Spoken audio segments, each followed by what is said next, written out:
Hi everyone, it's Rob Bob, and today we're going to talk about the Electro Freeze 88T RMT and how to adjust the flow rate of product out of the machine. This procedure will also apply to several different models, but today we're going to be working on the 88T RMT. So let's get started. The only tools you'll need today are a Phillips head screwdriver and a pair of channel locks or a wrench.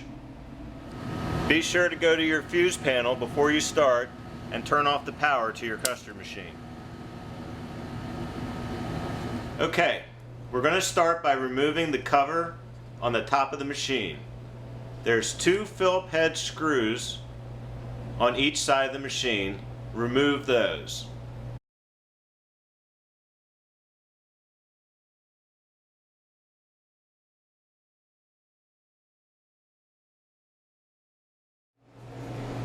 Okay, now that all four screws are removed, we're ready to remove the cover. Start by lifting the front up and then lifting the back and removing completely. Now that the top is off, we're ready to move to the next step, which is to remove the front fascia. Begin by removing the three push pins.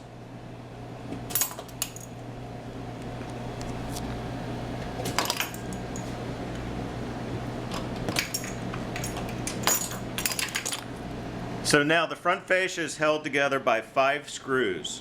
There's one on the left, one in the center, one on the right, and then one underneath on the right and one underneath on the left. Remove all 5 screws.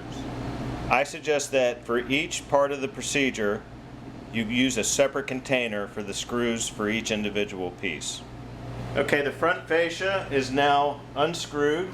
You have to lift up the lip over the air bleed nozzles and remove. And that leaves us with the last panel, which is also held in by 4 Phillips head screws. Let's remove all 4 screws.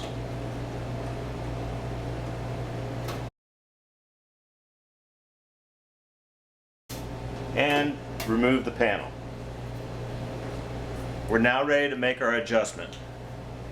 Depending on your product and your needs, the flow rate of product can be adjusted to be faster or slower out of the machine. How that works is we adjust how high the push pin can go up.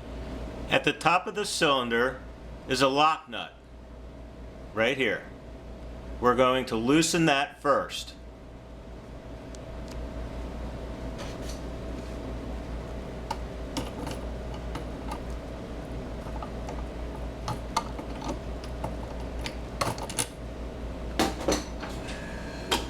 Once that is loose, the top screw here can be adjusted.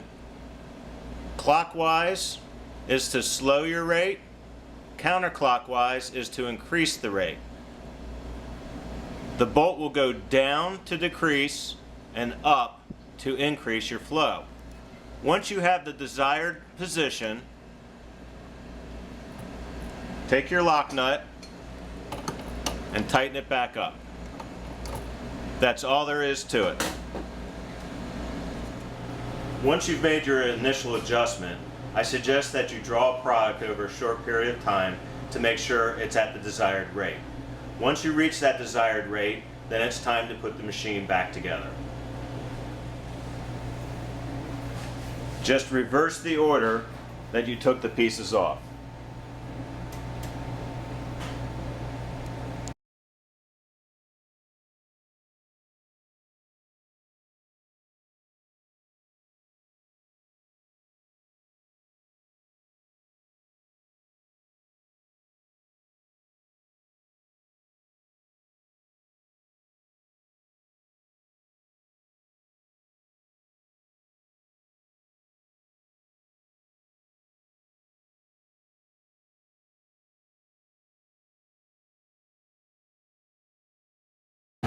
Now remember to turn the power back on before you get started. And now we're finished, and it was that easy. I sure do hope this information helps you with your machine, and I appreciate you watching my video. This is Rob Bob. I'll see you next time.